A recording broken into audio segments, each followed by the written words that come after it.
யெகோவா என்னும் நாமம் உள்ளோனே, எல்ஷடாய் நீர் என்றும் என்னோடு.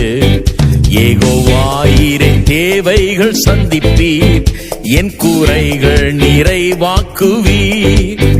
யெகோவா என்னும் நாமம் உள்ளோனே, எல்ஷடாய் நீர் என்றும் என்னோடு. யெகோவா ஈரே தேவைகள் சந்திப்பீர், என் குறைகள் நிறைவாக்குவீர்.